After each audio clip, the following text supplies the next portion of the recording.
She stood in his boss's office, wearing the perfume her husband bought her, laughing at a man she used to call the love of her life. "He's nothing," she told her new man, "a maintenance worker. No ambition, no money, no future." She didn't know he was listening from the hallway. She didn't know the building she stood in, every glass wall, every gold-lettered sign belonged to him. She was about to destroy her marriage for a man who owned nothing, while mocking the one who owned everything. If you love a good betrayal and payback story, subscribe and like this video to watch the truth come out. Comment below where you're watching from. Let's begin.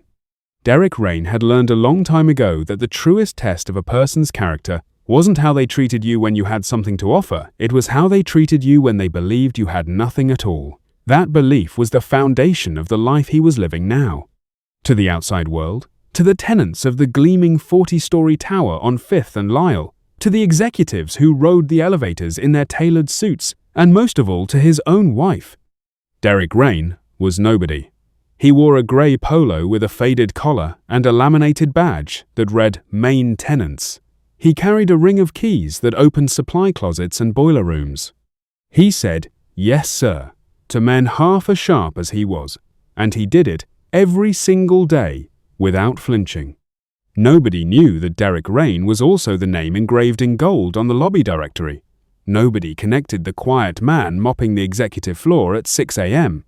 to the man who had built Rain Enterprises from a single warehouse lease into an $800 million empire spanning real estate, logistics, and private equity. Nobody, except his lawyer, his accountant, and the 3 board members bound by ironclad non-disclosure agreements because Derrick had structured it that way on purpose. 3 years ago, Derrick had married Simone Carter in a small ceremony neither of their families could really afford. Back then, Simone hadn't known about the company. Derrick had kept it that way from the very beginning, not out of cruelty, but out of a wound that never fully closed. His first serious relationship, years before Simone, had ended the day the woman found out what he was worth. She'd stayed exactly 4 more months after that discovery, draining his accounts and his patience before disappearing with another man richer than him. Derrick swore he'd never again be loved for a bank balance. He wanted, just once, to be loved for the man underneath the suit, or, in this case, the man underneath the maintenance uniform. So, when he met Simone at a diner where she worked the late shift, he told her the truth about everything except one thing. He said he worked in building services at Rain Enterprises. It wasn't technically a lie. He simply never mentioned that he owned the building, the services, and every division underneath it. They married quickly, the way people do when they mistake urgency for certainty. For the first year, things were good. Simone quit the diner job. Derrick supported that, told her to figure out what she really wanted to do, but figuring it out slowly turned into doing nothing at all. Weeks became months. Derrick paid every bill, covered every expense, funded every impulsive shopping spree, all from an unassuming joint account he quietly restocked from his real fortune, careful never to let the numbers look like more than a maintenance man's paycheck should allow. Simone stopped asking about his day, she stopped looking at him like he mattered, and then, 8 months ago, she started talking about her new job. "I got hired at Rain Enterprises," she'd announced one evening, practically glowing. "Executive assistant to Marcus Kane, the VP of operations." Derrick had gone very still over his plate of reheated chicken. He knew Marcus Kane. Everyone in the company knew Marcus Kane, a smooth-talking, Italian suit-wearing operator who had been hired 2 years earlier to modernize the company's logistics division. Kane was talented. Derrick would give him that. He was also, Derrick had begun to suspect, through quiet audits and a persistent unease in his gut, not entirely honest. But Derrick said nothing. He smiled, told Simone congratulations, and privately wondered whether the universe was handing him the answer to a question he'd been too afraid to ask. Who was his wife, really? When she thought no one who mattered was watching, he got his answer faster than he expected. Simone's transformation was almost cartoonish in its speed. Within weeks, she had a new wardrobe, blazers and heels. Derrick's maintenance salary supposedly couldn't have paid for, though of course it was still his money, just funneled differently now. Since Kane had apparently started helping her out with advances on a salary that, Derrick would later confirm, didn't actually exist on any official payroll ledger. Simone Carter was not an employee of Rain Enterprises. She had never filled out a W-4. She had never been vetted by HR. She had walked into Marcus Kane's office for what she thought was an interview and walked out as something else entirely, his mistress, dressed up in a fake title to make it feel respectable. Derrick found this out from Angela Rios, head of HR, a woman who had worked for him since the company's second year and was one of the few people who knew who he truly was. Angela had come to him quietly one Friday afternoon, closing the door of the small maintenance break room where Derrick sometimes ate lunch alone. "Derrick," she said, voice low, "I need to show you something, and I need you to stay calm." She'd pulled up expense reports, personal charges routed through a Shell vendor account Kane controlled, concert tickets, a weekend in Miami, jewelry from a boutique 3 blocks from the office. All time-stamped to a woman named Simone Carter, who had no employee ID, no tax documents, no legitimate reason to be anywhere near the company's financial systems. Derrick had looked at those numbers for a long time without saying anything. Then he'd asked Angela one question. "Does Kane know who I am?" "No," Angela said. "As far as anyone knows, you're maintenance staff. That's exactly how you set it up." Derrick nodded slowly. Something in his chest had gone cold and very, very quiet, the particular stillness of a man deciding not to explode, but to watch. "Keep documenting everything," he told her. "Don't confront anyone. Don't tell legal yet. I want to see how far this goes." That night, Derrick came home to find Simone packing a suitcase. "I think we need space," she said, not quite meeting his eyes. "I've been doing a lot of thinking. This, us, it's not working for me anymore. I need more than this, Derrick. I need someone who's actually going somewhere in life." Derrick stood in the doorway of their small bedroom, watching the woman he'd married fold blouses he'd never seen before into a suitcase he was certain he hadn't bought. "Going somewhere," he repeated quietly, "like Marcus Kane."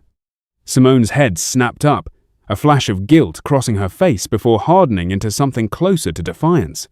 "How do you—" She stopped herself, straightened her shoulders. "Yes.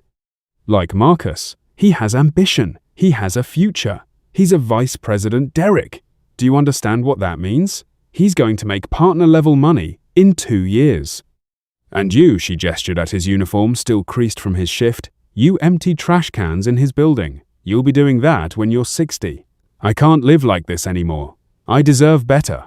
Derrick said nothing for a long moment. Then, quietly, "Okay." That single word seemed to unsettle her more than an argument would have. She'd expected pleading, tears, anger, maybe. Instead, she got calm acceptance, and something about that silence made her hurry to zip her suitcase and leave before he could change his mind, or before she had to see whatever was actually happening behind his eyes. She moved in with Marcus Kane within the week.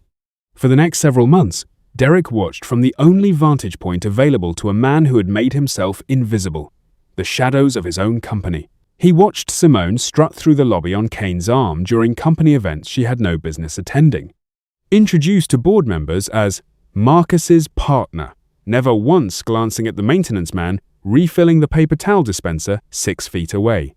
He watched her actually mock him, at a holiday mixer, laughing with a cluster of junior associates about her ex, the man who still empties trash cans for a living. Can you imagine? While Derrick stood near the catering table in his uniform, closer than she realized, closer than she cared to check. It should have destroyed him. In some ways, it did. There is a particular grief in watching someone you loved reveal that the version of you they valued was never really you at all, only what you could provide. But grief, in Derrick, had always metabolized into something quieter and more dangerous: patience. Because Angela's file kept growing. The Shell vendor, the falsified expense codes, the consulting fees paid to an account that traced back, after some careful digging by Derrick's real financial team, to Simone Carter herself. And most damning of all, buried in a set of contracts Kane had pushed through without full board review, the signature of Rain Enterprises' own general counsel, a man named Thomas Whitfield. Greasing the wheels on every fraudulent transaction in exchange for a cut Kane had promised him once the money was properly laundered through a fake logistics subsidiary. 3 people, 1 conspiracy. Millions of dollars bleeding out of a company none of them realized was standing directly on top of the man they were stealing from. Derrick let it run. He let Angela keep documenting. He let his real legal team, the ones Kane didn't know existed, operating under a separate holding company Derrick used precisely for situations like this, quietly build a case airtight enough that no lawyer, however corrupt, could talk his way out of it. And he waited for the day Simone would walk into his boss's office and say something that would seal her fate, not knowing that the man in the hallway, wearing a faded grey polo and carrying a mop bucket, was the one holding every card in the deck. She didn't have to wait long to give him that moment. And when she did, everything she thought she knew about her life, about power, about money, about the man she'd left behind, was about to collapse all at once. The day it happened started like any other. Derrick arrived at 5:45 a.m. Same as always, badge scanning through the service entrance with a soft beep that no one on the executive floors ever heard. He changed into his uniform in the small locker room in the basement, drank his coffee black from a thermos he'd carried since before the company existed, and made his rounds checking the HVAC logs, restocking the supply closets, fixing a stuck door on the 14th floor that facilities had been getting to for 2 weeks. By 9 a.m., he was on the 22nd floor, the executive level, replacing a flickering fluorescent tube in the hallway outside Marcus Kane's corner office. It was a task any of the junior maintenance staff could have handled. Derrick did it himself, the way he did most things on that floor. He liked to be near it. He liked to watch. He heard Simone's laugh before he saw her. It carried down the marble hallway, sharp and performative, the laugh of someone trying to sound more delighted than they actually were. Derrick didn't turn around. He kept his eyes on the light fixture, screwdriver in hand, as she and Marcus Kane walked past him without so much as a glance, the way people who believe themselves important rarely see the people who keep their world running. "You should see his face when I told him I was leaving," Simone was saying, her voice pitched for an audience. "I said, Derrick, you're never going to be more than what you are right now. A building services guy. No ambition, no future. And you know what he said? Nothing. He just stood there like a scared little boy." Marcus Kane laughed, low and satisfied, the laugh of a man who liked hearing that the competition, however unserious a competition it had been, had folded without a fight. "That's why I like you, Simone. You know what you want. Most people settle. You didn't." They disappeared into his office. The door didn't fully latch. Derrick stood in the hallway for a long moment, screwdriver still in hand, the fluorescent tube humming faintly above him. He'd expected this. He'd watched variations of this cruelty play out for months now, but hearing it delivered so casually, so proudly, in the very hallway of the empire he'd built with his own hands, hit different than he expected. Not because it hurt. It didn't. Not anymore. It confirmed something. It closed a door in him that had been creaking open for years, waiting for exactly this kind of certainty. He didn't linger. He finished the light fixture, packed his tools, and took the service elevator down to the sub-level, where Angela Rios kept a small, windowless office that most executives didn't know existed. Angela looked up when he walked in and immediately closed her laptop, reading something in his face. "It's time," Derrick said. "Show me everything. All of it. Today." Angela pulled out a folder 3 inches thick. Over the past several months, what had started as a handful of suspicious expense reports had grown into a fully mapped conspiracy. A shell company called Meridian Logistics Solutions, registered in Delaware, with a single listed officer, a name that traced back, through 2 additional shell layers, to Marcus Kane's cousin. Over $2.3 million had been funneled through Meridian in the past year alone, disguised as third-party freight consulting, none of it corresponding to any actual freight consulting work. From there, the money split 3 ways. A portion went to accounts linked to Kane himself. A portion went to Simone Carter, dressed up as Executive Assistant Compensation, despite her never appearing on a single official payroll record. And a portion, smaller but steady, almost like a retainer, went to Thomas Whitfield, Rain Enterprises' general counsel, the man whose job was supposed to be protecting the company from exactly this kind of theft. Whitfield's fingerprints were everywhere once you knew where to look. He'd drafted the Meridian contracts himself, structured to avoid the board review threshold by keeping each individual transaction just under the mandatory disclosure limit. He'd signed off on audits that should have flagged the shell company in month 1. He'd buried a compliance officer's internal warning email in a folder nobody but Angela had thought to search. "This is enough to end all 3 of their careers," Angela said quietly. "This is enough to put people in prison, Derrick." "Good," Derrick said. "Set the meeting." It took 4 days to arrange. Derrick didn't want a quiet resolution, a firing, a settlement, a story buried under an NDA. He wanted the truth to arrive exactly the way Simone's cruelty had arrived. Publicly, undeniably, impossible to spin. He called an emergency board meeting under the authority of Rain Holdings, the parent entity that owned Rain Enterprises, an authority Marcus Kane didn't even know existed, because, as far as Kane understood, Rain Enterprises answered to an anonymous overseas investment group he'd never once questioned, because questioning it had never benefited him. Derrick had built that fiction carefully, layer by layer. Specifically so, a moment like this could exist. A moment where the man running his company day to day had absolutely no idea who actually held the leash. The meeting was scheduled in the largest conference room on the top floor. Glass walls overlooking the city, the Rain Enterprises crest etched into the frosted glass door. Marcus Kane was told only that ownership representatives wanted to review Q3 performance. He arrived in his best suit, coiffed and confident, Thomas Whitfield beside him carrying a leather portfolio, ready to charm whoever walked through that door. Simone was there too. Kane had insisted on it. He liked having her on his arm at moments like this, like the image of a put-together power couple, never once considering that bringing his mistress to a compliance meeting might raise questions about his judgment. She wore a blazer Derrick recognized, one from the wardrobe his old joint account had unknowingly funded before the divorce papers went through. Sitting in a folder on Derrick's actual desk, the desk in the office 3 floors up, that neither of them had ever seen him occupy. They waited 15 minutes past the scheduled start. Kane checked his watch twice, muttering about how these overseas guys always think their time matters more than everyone else's. Whitfield laughed along, the sycophantic laugh of a man who'd built his entire career on agreeing with whoever signed his bonus check. Then the door opened. Derrick Rain walked in wearing a charcoal suit that fit him the way only a well-tailored suit could, nothing like the grey polo Simone had mocked in the hallway days earlier. Behind him came Angela Rios, 2 attorneys from Derrick's actual legal team, and a compliance auditor carrying a laptop loaded with every document in that 3-inch folder. Kane stood immediately, extending a hand with practiced warmth, already scanning Derrick's face for recognition and finding a strange, distant familiarity he couldn't quite place. "I'm sorry. I don't think We have, actually," Derrick said, not taking the hand. "I've fixed the light outside your office twice this month." The room went very still. Kane's outstretched hand slowly lowered. Whitfield's easy smile faltered. And Simone went pale in a way Derrick had never seen on her before, her mouth parting slightly as her mind visibly struggled to reconcile the man standing in front of her.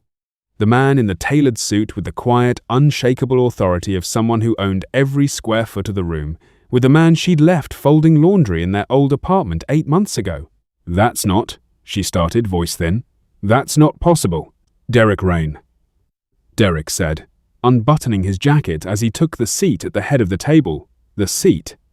Everyone in the room slowly realized that had his name etched into a small brass placard no one had ever bothered to read closely.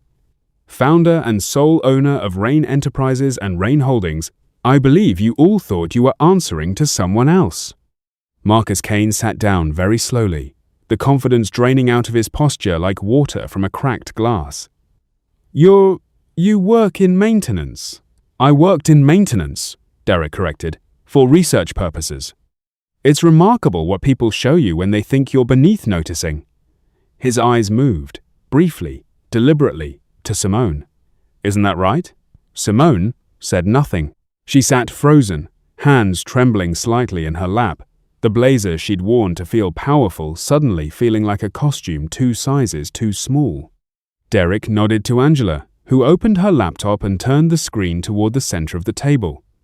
"Let's talk about Meridian Logistics Solutions," he said. "Let's talk about $2.3 million in fraudulent consulting fees. Let's talk about an unregistered executive assistant with no employee file, no tax documents, and a very generous, very illegal monthly deposit. And let's talk, Mr. Whitfield, about the contracts you personally drafted to keep this under the board's radar." Whitfield's leather portfolio slid slightly off his lap. He didn't catch it.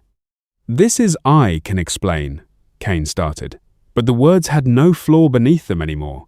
Everyone in that room, including Kane himself, could hear how hollow they sounded. "You'll have plenty of opportunity to explain," Derrick said calmly. "To the board, to the auditors, and, very likely, to federal investigators, given the scale of interstate wire fraud involved." He closed the folder in front of him with a quiet, final click. "Security is waiting outside. Your building access has already been revoked. Miss Rios will walk you through the termination and legal process." Simone finally found her voice, cracked and desperate. "Derrick, please, I didn't know. I swear I didn't know any of this. I didn't know about the money. I just—" "You knew enough," Derrick said, and for the first time, something in his voice wasn't calm anymore. It was quiet, controlled devastation, the sound of a man setting down a weight he'd carried for a very long time. "You knew enough to mock me in a hallway 3 floors below my own office. You knew enough to tell a room full of strangers I had no future, while spending money that came from a company you had no idea I owned. You didn't need to know about the fraud to know exactly who you were becoming, Simone. You chose it anyway." The silence that followed was the loudest sound in the room. Security arrived a moment later. Kane was escorted out first, still stammering half-formed protests that dissolved the moment he stepped into the hallway and saw, for the first time, real recognition on the faces of executives who'd spent 2 years reporting to him. Executives who now understood exactly whose company they'd actually been protecting all along. Whitfield went next, his portfolio abandoned on the table, his resignation already being drafted by a legal team that no longer needed his services. Simone was the last to be asked to leave. She stood slowly, looking at Derrick with an expression caught somewhere between grief and disbelief, searching his face for some trace of the man who used to forgive her for everything. She didn't find him. That man, she was beginning to understand, had never really been who she thought he was, and now, neither was she. The days that followed moved with the strange, mechanical speed of a machine that had been waiting a long time to finally run. Within 24 hours of the board meeting, Rain Enterprises' legal team, Derrick's real legal team, the one that had operated quietly behind Rain Holdings for years, filed formal referrals with the Securities and Exchange Commission and the FBI's White-Collar Crime Division. The evidence Angela Rios had spent months assembling didn't just suggest wrongdoing. It mapped it, transaction by transaction, signature by signature, with a precision that left almost nothing for defense attorneys to argue against. Marcus Kane was the first to be formally charged. Wire fraud, conspiracy to commit fraud, falsification of corporate records, the list read like a syllabus for a business ethics course on exactly what not to do. His attorney tried, in the opening days, to paint him as a victim of an overzealous ownership structure conducting an unfair gotcha investigation. That argument collapsed the moment prosecutors introduced the Meridian Logistics paper trail, a shell company registered to Kane's own cousin, with disbursements time-stamped precisely to Kane's calendar of personal expenses, vacations, jewelry, a down payment on a lake house he'd never disclosed to HR, as required by his employment contract. Thomas Whitfield's case was, in some ways, even more damaging to argue away. As general counsel, he'd had a fiduciary and legal duty to protect the company from exactly the fraud he'd been quietly enabling. Prosecutors found the compliance officer's buried warning email, the one Whitfield had filed away, and never escalated, and used it as the centerpiece of their case. It proved not just negligence, but knowledge. Whitfield hadn't missed the fraud. He'd seen it, understood it, and chosen his cut of the money over his obligations. His bar license was suspended within the month, pending the outcome of trial, and every attorney who'd ever respected his reputation in the city's legal circles quietly distanced themselves from him. Simone's situation was more complicated, and in some ways more painful to watch unfold. Even Derrick, who had every reason to want her punished, found himself feeling something closer to a hollow ache than satisfaction as the details emerged. She hadn't drafted the fraudulent contracts, she hadn't set up the shell company. But she had, prosecutors argued, knowingly accepted tens of thousands of dollars in payments she understood were not legitimate compensation, dressed up under a job title she'd never actually held. Text messages recovered during discovery messages between her and Kane, casual and unguarded in the way people are when they think no one will ever read them, showed she'd asked, more than once, where the money was really coming from, and had been reassured by Kane that it was just how the company does things for people who matter. She'd stopped asking questions after that. Comfort, it turned out, was easier to accept than accountability. The charges against her were lighter than Kane's or Whitfield's conspiracy and receipt of fraudulently obtained funds, rather than the direct orchestration charges the other two faced. But lighter didn't mean nothing. Her attorney negotiated a plea deal that kept her out of a lengthy trial in exchange for cooperation and testimony against Kane and Whitfield. But it still came with 18 months in a federal correctional facility and an obligation to repay over $180,000 in restitution money she didn't have. Money that would follow her for years after her release, garnished from whatever job she managed to find, with a fraud conviction now permanently attached to her name. The day of her sentencing, Derrick did not attend. He had no interest in watching her stand before a judge in an ill-fitting blazer, no interest in whatever tears she might produce for the courtroom's benefit. He'd already had his moment of reckoning with her, back in that glass-walled conference room, and he found he had no appetite for a second one. Angela told him about it afterward, gently, the way you tell someone news you're not sure they want, but suspect they need. She asked about you, Angela said. In the hallway, before they took her back, she asked if you were doing okay. Derrick considered that for a long moment, standing at the window of his real office, the one on the top floor he now occupied openly, no grey polo, no laminated badge, just his name on the door in the same gold lettering that graced the lobby downstairs. Tell her, he said finally, that I'm doing better than I have in years. It was, he realized as he said it, entirely true. Marcus Kane's trial, when it finally came, was swift and thorough. The evidence was simply too complete to survive serious challenge. He was convicted on all major counts and sentenced to 7 years in federal prison, along with a restitution order exceeding $2 million, a debt that would likely follow him the rest of his working life. Assuming any company would ever hire him again once his name became searchable alongside corporate fraud conviction, his lake house was seized. His cousin, the nominal owner of Meridian Logistics, was charged separately as a co-conspirator. What struck people who watched the trial closely, journalists covering the story, Rain Enterprises employees who'd once feared Kane's temper in meetings, was that even at his sentencing, even after everything, Marcus Kane never seemed to fully grasp who Derrick Rain actually was. He referred to him in a rambling statement to the court as some kind of corporate spy and an owner nobody bothered to tell me about, as if the fault lay in some administrative failure rather than his own decision to treat every person beneath his notice as disposable. He never once connected the dots that the maintenance worker he'd walked past 100 times, the one whose light fixtures he'd complained about needing fixed faster, had been standing in his own office building the entire time, watching him build a case that would end his career and his freedom. Thomas Whitfield's trial followed 2 months later. His defense attempted to frame him as pressured into compliance by Kane's seniority, but the buried compliance email undid that narrative entirely.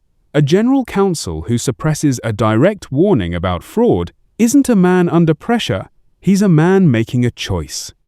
Whitfield received 4 years and permanent disbarment. His decades-long legal career reduced, in the end, to a single poorly hidden email he'd hoped no one would ever find. Derrick rebuilt in the months that followed not just the parts of the company that fraud had damaged, though those repairs were substantial, but something quieter in himself.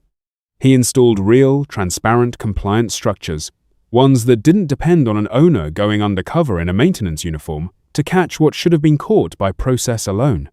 He promoted Angela Rios to Chief Operating Officer, a role she'd earned 100 times over through months of careful, thankless documentation that had ultimately protected the entire company. He gave the compliance officer, whose original warning email Whitfield had buried, a substantial raise and a direct line to the board, ensuring no warning would ever again disappear into a drawer. And he thought, more than he expected to, about what the whole ordeal had actually taught him. It would have been easy, satisfying even, to walk away from the experience believing that people were simply cruel when they thought no one important was watching, that Simone's contempt, Kane's greed, Whitfield's complicity were just proof of some dark truth about human nature. But Derrick didn't quite believe that. Not entirely. What he believed, sitting in his office late one evening with the city lights spread out below him, was something a little more specific. That some people mistake proximity to power for character, and confuse comfort for love, and don't discover the difference until the comfort disappears and they're left facing who they actually are underneath it. He didn't know what would become of Simone once her sentence ended, whether she'd find her way to something honest, or whether the same hunger that had led her into Marcus Kane's office would find another version of that story to chase, that wasn't his responsibility to carry anymore. He'd carried enough silence for both of them during their marriage. He didn't owe her his concern on the other side of it. What he did know, with a certainty that felt like solid ground after years of uncertain footing, was this: he had built an empire from nothing, and somewhere in the middle of building it, he had let himself believe that hiding his worth was the only way to know if someone truly loved him. He understood now that was its own kind of prison, one he had built for himself as carefully as Kane and Whitfield had built theirs, just with better intentions and a much longer sentence. He wasn't going to live in it anymore. A year later, Derrick Rain stood in the same glass-walled conference room, this time addressing a room full of new hires during an orientation session, something he'd started doing personally, a habit that surprised his executive team, but one he found he genuinely enjoyed. A young woman near the back, new to the compliance department, raised her hand and asked, half joking, whether it was true he used to work maintenance in this very building. Derrick smiled. The first easy, unguarded smile several people in that room had ever seen from him. "For a while," he said. "Best education I ever got. You'd be amazed what you learn about people when they think you're invisible." The room laughed, not fully understanding the weight behind the words. But Derrick did. And that, more than the money, more than the empire, more than the verdicts finally delivered in courtrooms months earlier, was the thing he walked away from that whole ordeal actually owning. The clear-eyed knowledge of exactly who he was, and exactly who deserved to be standing beside him, earned honestly, this time with nothing left hidden at all.